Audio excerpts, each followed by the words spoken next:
The beeping wakes me first. Rhythmic, insistent, the kind of sound that burrows into your skull and sets up permanent residence. I try to open my eyes, but my lids feel like they've been glued shut. When I finally pry them apart, fluorescent lights sear my retinas. Where am I? The answer comes in fragments. White ceiling tiles. That antiseptic smell that coats the back of your throat. The tight pull of something taped to my hand. IV line. Hospital. My throat burns.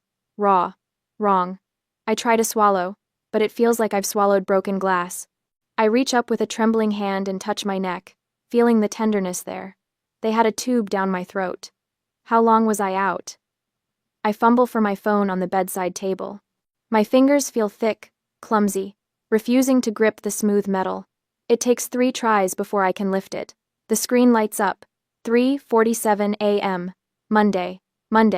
I collapsed on Thursday. 4 days ago. 4 days I've been here, and the notification count on my phone sits at a grand total of 3. 3. My parents should have called 100 times by now. Kinsley would have blown up my phone with dramatic voice messages about how worried she was, how I scared everyone. That's how it always goes when I'm unavailable for more than a few hours. They panic. They demand. They need. But my screen shows nothing. No missed calls. No frantic texts, asking where I am or if I'm okay. I tap the notification icon, and my stomach drops through the hospital bed. Bank of America. $12,400 charge at Cabo San Lucas Resort, posted 2 days ago. My vision blurs, and I have to blink hard to clear the fog. I read it again. $12,400, Cabo San Lucas. I've never been to Cabo San Lucas. I haven't been anywhere in 3 years except Seattle and the occasional logistics conference in Portland. The second notification is Instagram. I don't even remember the last time I opened Instagram. Kinsley lives on it, posts her entire existence for strangers to consume. I only keep the app because she guilt trips me when I don't like her photos fast enough. I tap it. My thumb shakes so badly I almost drop the phone. The image loads, and something inside my chest cracks open. Preston, Deidre, Kinsley, all 3 of them clustered around a table, margaritas raised high, the ocean glittering behind them in perfect sunset lighting. My father wears that stupid Hawaiian shirt I bought him last Christmas. My mother has her hair done in beach waves, makeup flawless. Kinsley is mid-laugh, head thrown back, designer sunglasses perched on top of her head. The caption reads, Healing Trip W, the fam. Disconnect to reconnect. Family first. Posted yesterday. While I was at the hospital, they were toasting each other in Cabo. The third notification is a voicemail. I press play, even though part of me already knows what I'll hear. Callie, it's Mom. We just wanted to let you know we made it safely. The resort is absolutely gorgeous.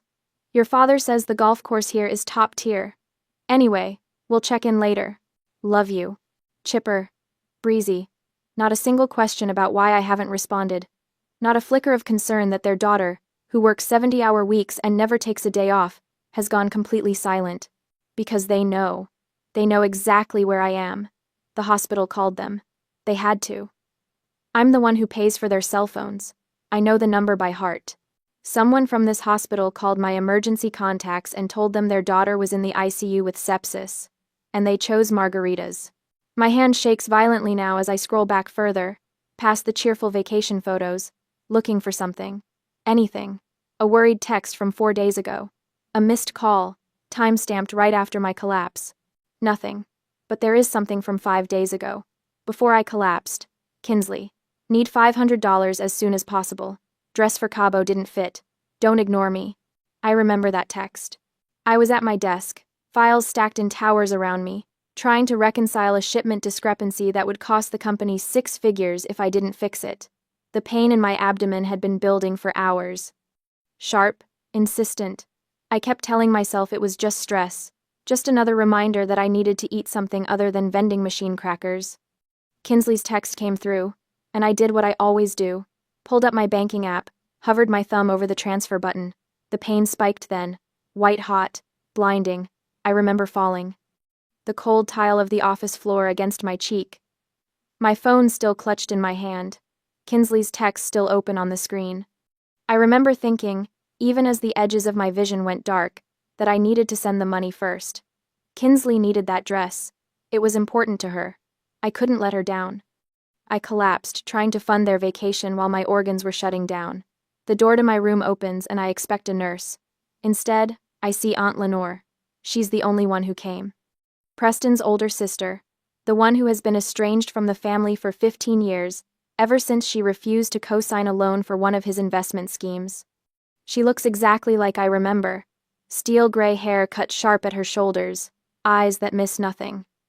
"You're awake." She crosses to my bedside, sets down a leather portfolio I recognize from her forensic auditing days. "Good, we have a lot to talk about. How did you know I was here?" My voice is a wreck, gravel grinding against stone. "The hospital called me. You listed me as your primary emergency contact 2 years ago." She pulls up a chair, sits down like she's settling in for a long conversation. "Smart move, sweetheart." I answered on the first ring. "And my parents?" Lenore's expression doesn't change, but something flickers in her eyes. Rage, maybe, or disgust. "They answered too." The words hit me like a physical blow. "They answered?" Preston told the hospital the vacation package was non-refundable. Said he had a networking golf tournament the next morning that he couldn't miss. "Your mother said you were probably being dramatic." Lenore leans forward. "They chose Cabo over you, Callie, consciously, deliberately." I should cry. I should feel something break. But instead, I just feel cold. A nurse appears in the doorway. Young. Kind-faced. "Miss Howard, do you want us to try calling your parents again? We can." "No." The word rasps out harder than I intended. The nurse blinks. I look at the Instagram photo one more time. My father's satisfied smile. My mother's perfect hair. Kinsley's carefree laugh. Then I hand my phone to Lenore. My grip is weak, but my intent isn't. "Block them," I whisper. "Block all of them." Lenore takes the phone. Studies my face for a long moment. Then she nods. "About damn time." The morphine fog lifts by noon, and with it comes clarity I'm not sure I want. Lenore has transformed my hospital room into something that looks like a crime scene investigation. Her leather portfolio lies open on the rolling table, papers fanned out in neat stacks. She's brought her laptop, the same ancient ThinkPad she used when she worked fraud cases for the state. "How long have you been tracking them?" I ask. 8 months. She doesn't look up from the screen. "Started the day Preston called me drunk, bragging about his high-yield investment strategy. Said he was bringing in 12% returns quarterly." She glances at me. "You know what legitimate investments are returning right now? Maybe 4% annually if you're lucky." Bingo. She taps a key, and the printer on the windowsill starts humming. So I got curious. Started pulling public records. Your credit report. Property filings. My chest tightens. "You can't access my credit report." "You're right. I can't." She slides a paper across to me. "But you can. You signed this authorization 2 years ago when you made me your emergency contact. You were smart even then, sweetheart. Some part of you knew." I take the document, my signature, my handwriting. The memory flashes back at the exact moment I signed it. I nod and ask, "What did you find?" Lenore pulls out a folder. Red, the color she always used for active fraud cases. "Your family doesn't have a CFO, Callie. They have you. Unpaid, unappreciated, and completely bled dry." She opens it. Preston hasn't held a legitimate job in 6 years. He calls himself a high-risk investment consultant, but what he actually runs is a small-scale Ponzi scheme. Takes money from new investors, uses your income to pay returns to old ones. The beeping of my heart monitor picks up pace. It gets worse. She pulls out another sheet. "This is a HELOC, home equity line of credit. Taken against your house 3 months ago. $60,000. The number doesn't make sense. I didn't take out a HELOC." "No, you didn't." Lenore's jaw tightens. "But someone did. Someone who forged your signature and had it notarized by someone who should lose their license." I stare at the document. The signature looks like mine. Close enough that a bank wouldn't question it. But I know I didn't sign this. I would never leverage my house. It's the only thing I own outright. The only safe place I have. "I can't prove this in court yet," Lenore says. "Not without more evidence. But I can prove it to you." She turns the laptop toward me, pulls up a video file. The thumbnail shows my kitchen. "Ring camera?" I ask. From your doorbell, the one that also covers your kitchen if the door's open. She hits play. The footage is from 7 weeks ago. I was at a conference in Portland that weekend. I remember because Kinsley complained I'd miss her birthday brunch. On screen, Preston sits at my kitchen table. Papers spread out in front of him. The HELOC documents. He's got a pen in his hand, practicing something on a legal pad. My signature. He does it over and over, checks it against something on his phone. Probably a photo of my real signature. Tries again. Deidre leans over his shoulder, watches. When he finally gets it right, she actually claps. The notary arrives 20 minutes into the video. A woman I've never seen before. She barely glances at the signature. Doesn't ask for ID, just stamps the document and takes her cash payment. Lenore pauses the video. That's felony fraud, bank fraud, identity theft, 10 years minimum if prosecuted federally. I can't look away from the frozen image. My father's satisfied smile, my mother's approval, the casual criminality of it. How much is left? My voice sounds distant, like it belongs to someone else. Of the $60,000? About $800. The air leaves my lungs. The rest went into Preston's investment scheme. He used it to pay returns to 3 separate investors who were getting nervous. Bought himself another quarter of looking legitimate. I think about the dress Kinsley needed. $500. There are 2 primary threats, Lenore says, switching into the clinical tone I remember from her investigator days. Preston is the financial predator. He'll bleed you until there's nothing left, then declare bankruptcy and leave you with the debt. Kinsley is the reputation leech. She'll destroy your credibility to preserve her victim narrative. What do I do? You purge. She pulls up a list on her phone. Every supplementary card in your name, every account they have access to, every automatic payment that touches your money. You cut it all off. Right now. No warning. No explanation. My hands shake. They'll lose their minds. Good. Lenore's eyes are hard. Let them. You're in a hospital bed because you worked yourself into sepsis trying to keep them comfortable. They're in Cabo drinking on your dime. You don't owe them a soft landing. She's right. I know she's right. But 32 years of conditioning doesn't evaporate because of one Instagram photo. Start with the cards, Lenore says. She hands me my phone, already open to my banking app. Lock them all. I navigate to the supplementary card management screen. 4 cards, Preston, Deidre, Kinsley, and one for Grandma Betty that I forgot existed. I tap the first one. Preston Howard. Status. Active. Last charge. $340 at a golf pro shop in Cabo. Yesterday. I select Lock Card. A confirmation screen appears. Are you sure you want to restrict this cardholder's access? My thumb hovers over. Confirm. He's at dinner right now. Lenore says quietly. Checked his Instagram story 20 minutes ago. Some oceanfront restaurant. Expensive place. He's probably trying to recruit new investors over lobster. I press confirm. Then Deidre's, then Kinsley's, then Betty's. 4 cards locked in 90 seconds. Now the fraud alerts, Lenore says. Call the credit bureaus. Tell them you're a victim of identity theft, and you need an immediate freeze. I make the calls. TransUnion, Equifax, Experian. It takes effort. My voice cracks, and I have to repeat myself twice to the automated system, but I do it. Each one seals another door Preston was using to access my financial life. Final step, Lenore says. The joint accounts. We don't have joint accounts. You have 3 accounts that list Preston Howard as an authorized user. He can't withdraw, but he can see every transaction you make. She pulls up the statements. He's been monitoring your spending patterns for at least 2 years. That's how he knew exactly how much he could take without you noticing immediately. The violation of it crawls across my skin. I remove his access from all 3 accounts. Lenore checks her watch. In about 20 minutes, your father is going to try to pay for dinner. His card will be declined. The waiter will probably cut it in half right there at the table, in front of whoever he's trying to impress. Good, I say. My phone rings before the word is fully out of my mouth. An unknown number. My family. Lenore reaches for it, but I stop her. I need to hear this. Need to know if there's any part of my family that's calling because they found out I was hospitalized.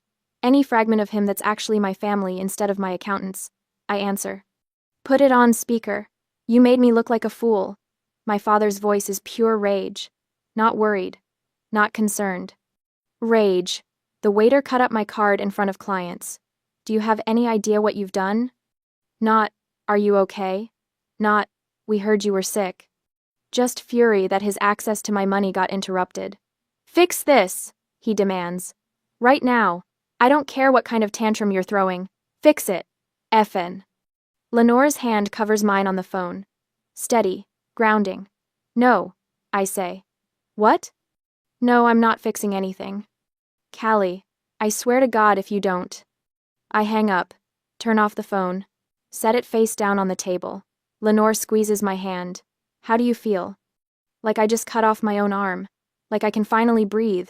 Like I'm going to throw up. Like I'm free. Terrified, I tell her. Good, she says. That means you're doing it right. 2 days after waking up, the discharge paperwork feels like a prop from someone else's life. 6 days. That's how long I've been here. 6 days of beeping monitors and IV antibiotics and nurses checking my vitals every 4 hours. 6 days of existing in this sterile bubble while my family imploded in real time. Lenore signs as my medical proxy, since I still can't stand for more than 10 minutes without my vision tunneling. The nurse wheels me out in the mandatory chair, and I hate every second of it, hate the weakness. Hate that my body betrayed me so completely that I ended up here in the first place. But mostly I hate that I'm going home to a house my father violated. The Uber pulls up to my place, and I'm struck by how normal it looks. Gray siding, black shutters. The lawn needs mowing, but otherwise, everything appears untouched. Like the past week didn't shatter my entire understanding of my family. Lenore helps me up the front steps. My abdomen still aches with every movement, a constant reminder of how close I came to dying while they sipped cocktails. Inside, the violation becomes visible. Preston's coffee mug sits on my kitchen counter. Not washed. Just abandoned there like he planned to come back and finish it. Deidre's reading glasses are folded on the arm of my couch. The throw pillows are rearranged in that specific way she prefers, the decorative ones shoved to the corners. They were living here. While I was intubated, they were living in my house like it belonged to them. Don't touch anything yet, Lenore says. She's already pulling on latex gloves from her purse. Always prepared. I've been documenting, but we need photos of everything exactly as they left it. I lower myself onto a dining chair, the only piece of furniture that doesn't feel contaminated. Lenore moves through the rooms with professional efficiency, her phone camera clicking steadily. She opens drawers I didn't even know they'd accessed. My home office, my bedroom closet, the storage boxes in the garage. How bad is it? My voice comes out thin, bad enough. She returns with a banker's box, sets it on the table in front of me, but also stupid enough. Inside are documents. So many documents. Bank statements with my forged signature. Printouts of wire transfers. A ledger in Preston's handwriting tracking investments that don't exist. And underneath it all, a business registration form for something called Apex Horizons LLC, Nevada filing. Preston listed as managing member. What is this? That, Lenore says, pulling up a chair, is where your HELOC money went. Not to bills, not to their mortgage, to a shell company Preston set up 18 months ago. My hands shake as I flip through the pages. $60,000, siphoned in increments small enough that I wouldn't notice on statements I barely checked. The money didn't disappear into generic family emergencies. It went into an account Preston controlled completely. He's been running this scheme for 8 years minimum. Lenore spreads out a timeline she's constructed, color-coded, cross-referenced. Small investors, mostly people from his golf club. He promises 12% returns, pays out the first few dividends to build trust, then uses new investor money to pay old investors. A Ponzi scheme. A Ponzi scheme. She taps the Nevada filing. This is the infrastructure. He thought Nevada's privacy laws would protect him. He thought you'd never look. I stare at the evidence. At the proof of my father's systematic fraud, laid out in neat columns. Part of me wants to feel shocked, but mostly I just feel cold. My phone buzzes. Grandma Betty. Again.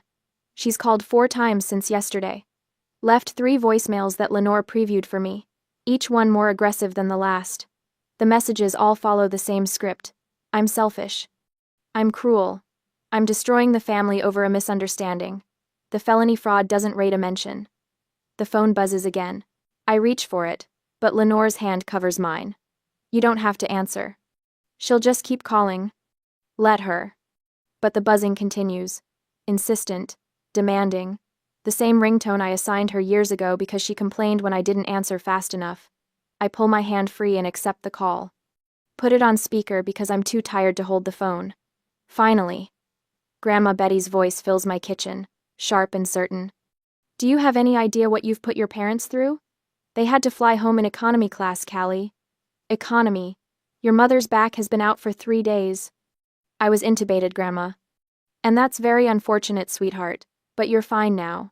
Preston says you've frozen all the accounts over some billing confusion. You need to fix this immediately. Billing confusion? That's what he's calling it. He forged my signature on a $60,000 loan. Oh, don't be dramatic. You have so much, and they have so little. It is your duty to share. Family takes care of family. There it is. The foundational belief that's governed every interaction we've ever had. Family takes care of family, which in practice means Callie funds everyone else's choices without complaint. Preston says you're destroying the family over a misunderstanding. Betty's voice softens, turns coaxing. You've always been such a good girl, Callie. So responsible. Don't let pride ruin what we have. Lenore reaches for the phone, her expression fierce. Ready to fight this battle for me. I stop her. This is mine.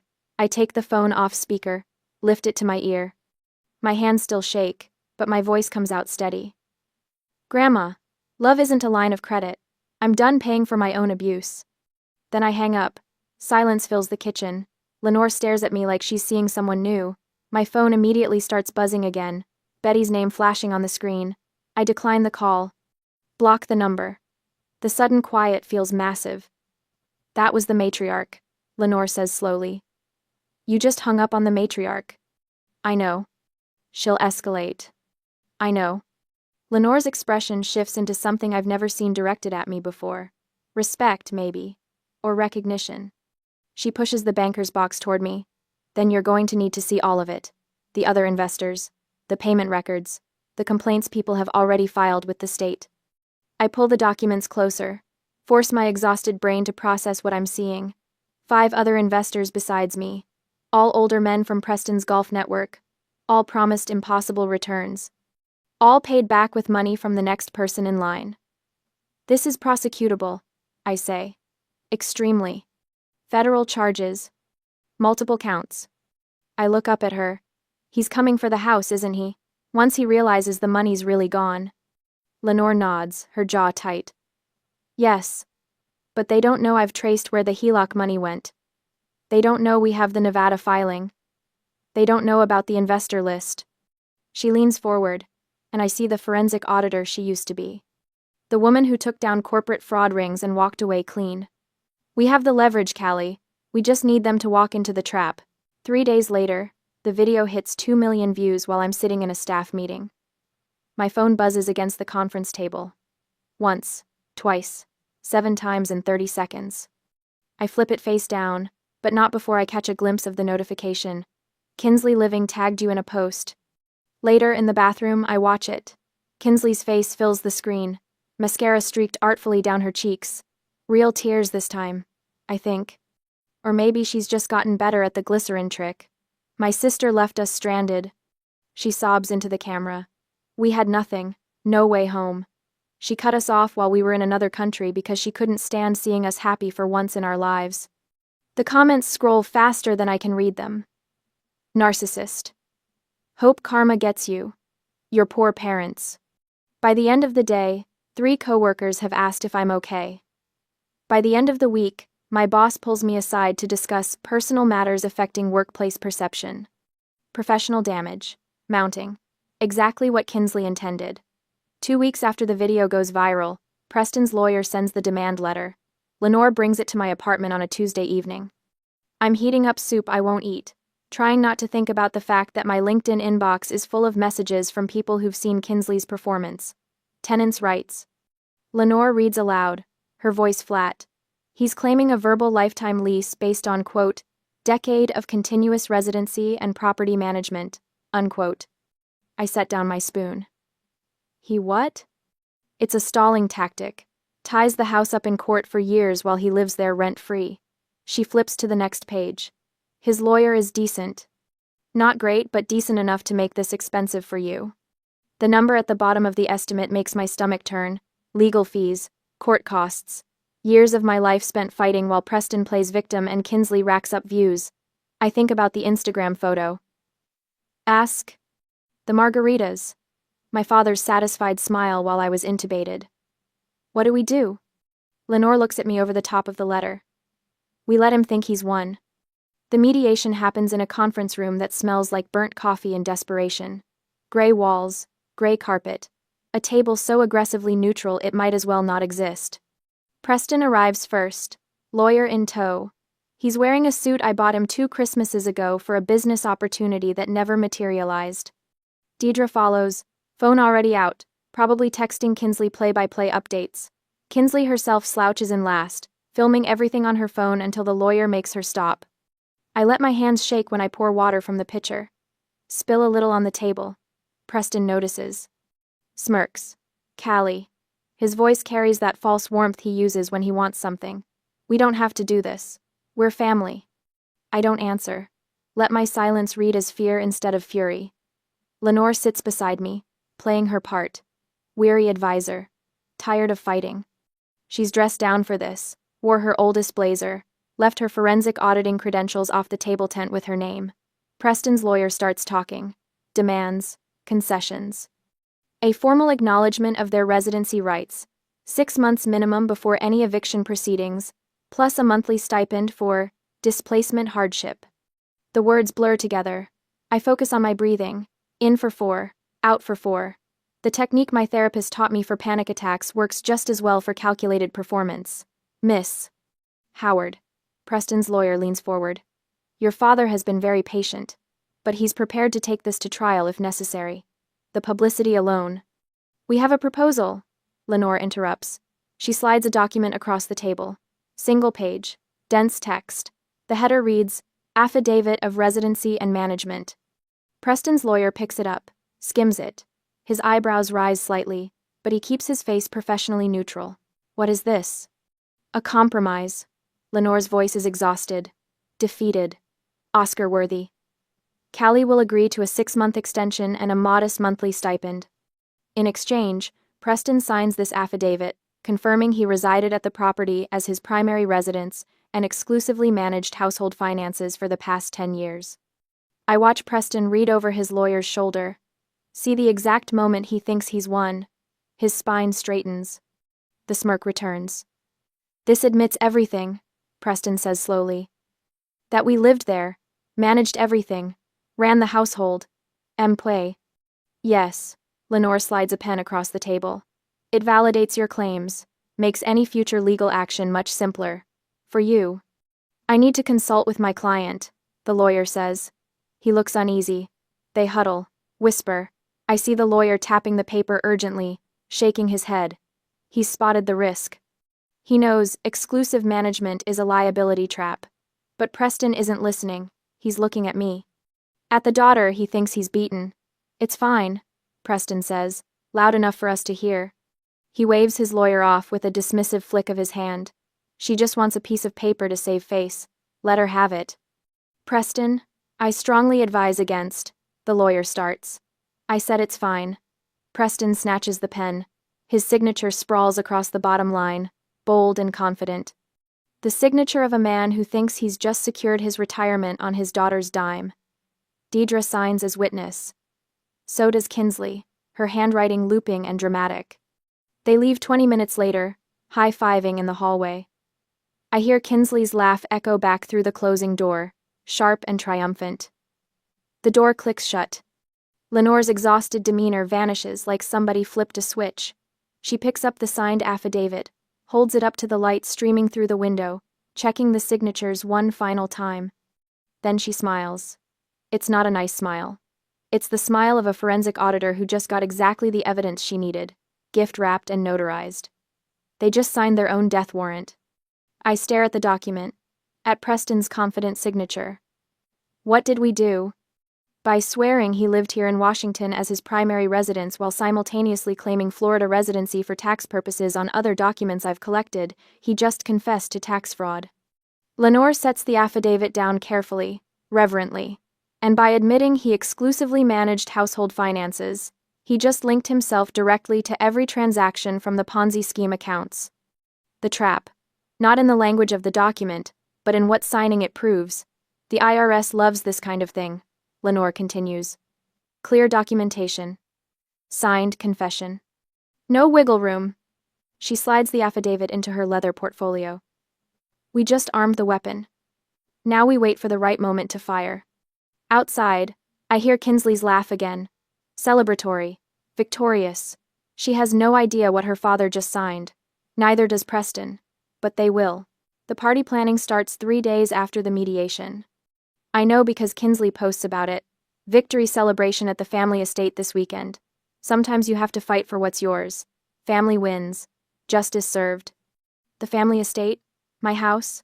The one they're still illegally occupying while I pay rent on a studio apartment near the hospital because I can't stomach sleeping under the same roof? Lenore shows me the post over coffee at her place. I should feel rage. Instead, I just feel tired.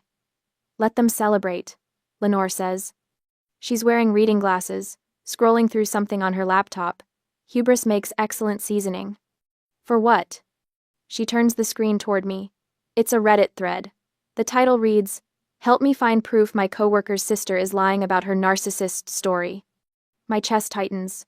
Who posted this? Sarah Chen from your logistics department. Apparently she remembered you were out with sepsis the same week Kinsley claimed you abandoned the family. Lenore clicks through the comments. She's asking if anyone has time-stamped proof of where your family was during your ICU stay. I scan the responses. Someone linked Kinsley's Instagram. Another person pulled the metadata from her Cabo photos. A third commenter found the resort's tagged location history. This will destroy her, I say. Lenore removes her glasses. She destroyed herself. The internet is just holding up a mirror. By that evening, the truth is everywhere. Someone obtained visitor logs from the hospital through a HIPAA request, proving 0 family visits during my 6-day stay. The timestamps on Kinsley's vacation photos line up perfectly with my intubation. The comments on her TikTok shift like a tide going out. You lied about everything. Your sister almost died and you were doing shots? This is actually sick. Get help. Her follower count drops by half overnight. By morning, 3 brand deals have issued public statements terminating their partnerships. Her management company puts out a vague statement about pursuing other opportunities. I watch it happen from Lenore's couch, coffee going cold in my hands. I should feel vindicated. Instead, I just feel hollow. They're coming tomorrow, Lenore says. She's on her phone, typing rapidly. Preston just confirmed. 2 p.m. For what? Final settlement meeting. I told him you're ready to surrender the house entirely. She looks up, smile sharp. He thinks he's won. The next afternoon, I arrive at Lenore's office building downtown. It's all glass and steel, the kind of place that smells like expensive carpet and quiet money. Preston's leased Range Rover is already in the parking garage. I recognize it by the investor lifestyle bumper sticker he slapped on the pristine bumper tacky, just like him. My hands shake as we ride the elevator up. Lenore squeezes my shoulder once, brief and firm. Remember, she says, you're not the one who should be afraid. The conference room is smaller than I expected. Preston sits at the head of the table, legs spread wide, taking up space like it's his birthright. Deidre perches beside him, fresh manicure drumming against the wood. Kinsley slouches in the corner, phone face down for once. Her eyes are red. No lawyer this time. Interesting. Where's your counsel? Lenore asks, arching a brow. Preston waves a hand dismissively. At $400 an hour just to watch me accept your surrender? I don't think so. I can handle a simple property transfer. Lenore smiles. A shark sensing blood. Suit yourself. Callie. Preston's voice drips with false warmth. Good to see you being reasonable about all this. I don't respond. Lenore gestures for me to sit, then takes the chair at the opposite end of the table. Between us, she places 2 items. The signed affidavit from last week, and a thick manila envelope. Pre-stamped. Pre-addressed. Internal Revenue Service, Criminal Investigation Division. Preston's eyes flick to it. Something crosses his face.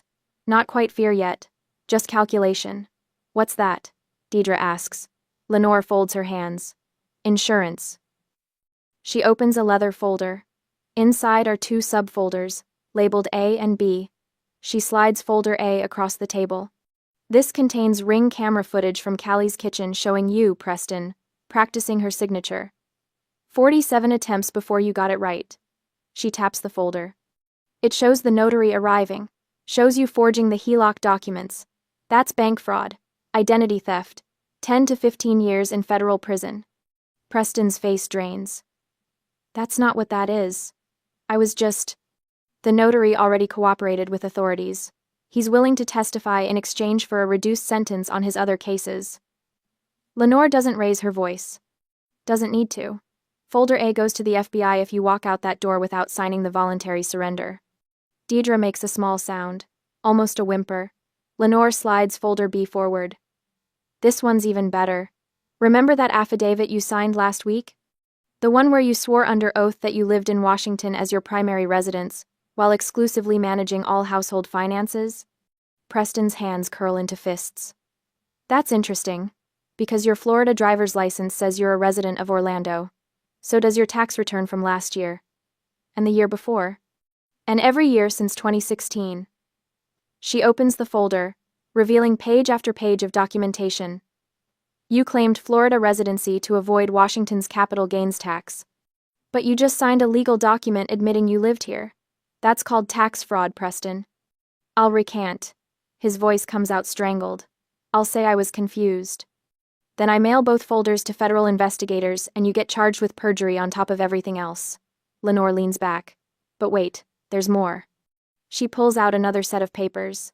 Financial ledgers, bank statements, names I don't recognize.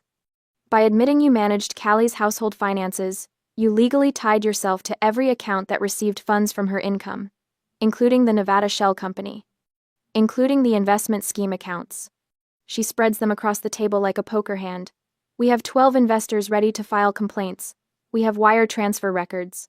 We have your signature on documents promising returns you knew you couldn't deliver. Those were legitimate investments, Preston says, but his voice cracks. Then you won't mind explaining them to a grand jury. Silence fills the room like water rising. Deidre is crying quietly. Kinsley stares at the table, motionless. Preston looks at me finally. Really looks at me. Callie, sweetheart, this is your aunt twisting everything. You know me. You know I'd never deliberately hurt you. We're family. His voice shifts, takes on that wheedling tone I've heard 1,000 times. We made mistakes. People make mistakes. But we raised you. We loved you. Doesn't that count for something? Once, that tone would have shattered me, would have pulled me right back into the cycle. Now I just wait for Lenore to finish. She taps the pre-stamped envelope. Here's how this works. You sign the voluntary property surrender right now. You vacate within 24 hours. I file a simple eviction on record. No criminal charges. You walk away with your freedom. Or, Preston asks, or you refuse, and this envelope goes in the mail the second you leave. FBI, IRS, every investor complaint filed simultaneously. You'll be in federal custody within a week. The fluorescent lights hum. Someone's phone buzzes. Kinsley, probably. Another brand deal falling through. Preston's hand trembles as he reaches for the pen. Just a small loan, he says, voice breaking. To help us move. Start over. $5,000. You have so much, Callie. Just $5,000. Every cell in my body recognizes this moment. The final test. The last chance for old patterns to reassert control.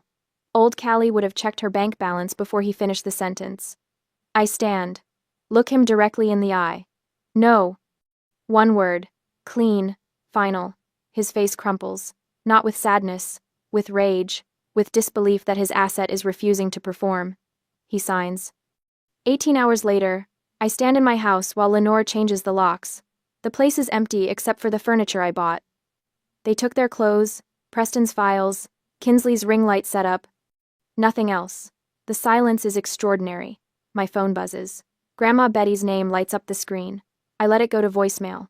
already knowing what it'll say. Family betrayer. Ungrateful. Cold-hearted. I delete it without listening. Through the window, I watch the sunset, paint my neighborhood in shades of copper and gold. My abdomen still aches sometimes, phantom pain from the sepsis, but my chest feels light, free. The house sells 3 months after the eviction. I watch the closing documents slide across the table at the title company, my signature steady where Preston's once trembled. After paying off the fraudulent HELOC, there's no profit, just zero. A clean slate where contamination used to be. I take the last check and walk out into rain. My new apartment overlooks Puget Sound from the 3rd floor of a 1,972 building in Ballard. 800 square feet, 1 bedroom, a balcony barely wide enough for 2 folding chairs. It costs half what the house did, and when I wake up here, my chest doesn't feel like someone parked a truck on it. No ghosts, no debts, just mine. 6 months after the eviction, I meet the first grant recipient in a coffee shop near Pike Place Market. Her name is Rebecca, 28. Shaking hands, clutching a folder of financial documents she's afraid to open. My brother took out credit cards in my name, she says. I didn't know until collections called my work. I recognize the look in her eyes. The shame that doesn't belong to her but sits there anyway, heavy as a stone. You're not responsible for what he did, I tell her. You're only responsible for what you do now. She cries. I hand her tissues and the grant paperwork. $5,000. Enough for a security deposit and first month's rent somewhere he doesn't have the address. How did you stop feeling guilty? She asks. I think about that for a moment. The truth is complicated. Healing isn't linear. Some days I still wake up and reach for my phone to check if they've texted. But most days, I don't. I stopped confusing love with sacrifice, I say finally. Real love doesn't cost you everything. That afternoon, my phone buzzes, the same notification tone from that ICU room months ago. My body freezes, old programming trying to boot up. It's an email. Subject line, emergency, kidney surgery. I stare at Preston's name in my inbox. My thumb hovers over the delete button, but something stops me. Curiosity maybe. Or the need to see if I'll still feel that old pull. I open it. Callie, I know we haven't spoken, but I need your help. Emergency kidney surgery next week. Insurance won't cover everything. The hospital needs $8,000 up front or they'll cancel. I'm sorry for everything that happened. I know I made mistakes. But I'm your father. Please. The words are precision engineered. Medical crisis. Apology. Blood relation. Every pressure point he installed in me since childhood, pressed in exact sequence. In the past, I would have called the hospital to verify. I would have at least Googled it, or I might have felt guilty for not caring. Now, I just forward it to Lenore, without reading the rest. Her response comes back in 4 minutes. Outpatient procedure. Kidney stone removal. Insurance covers 100%. He posted about his minor procedure on Facebook yesterday with laughing emojis. I delete the email. No hesitation, no second thoughts, no knot in my stomach. I walk to my balcony with a cup of tea. The sound stretches out gray and restless under low clouds. A ferry cuts through the water, lights bright against the coming dusk. Seagulls wheel overhead, their cries sharp and clean. I breathe in salt air, exhale slowly. This is peace. Not the absence of noise, but the presence of boundaries. A fortress I built brick by brick, learning that walls aren't always meant to keep people out. Sometimes they're just meant to keep you safe inside. My journal sits on the small table. I open it to a blank page and write, Silence isn't an absence of noise. It's a fortress I built to protect my peace. Then, below it, they taught me love was sacrifice. I learned love is also boundaries. The sun breaks through the clouds for just a moment, turning the water gold. I close the journal and let myself smile. Not because everything is perfect, but because everything is finally mine.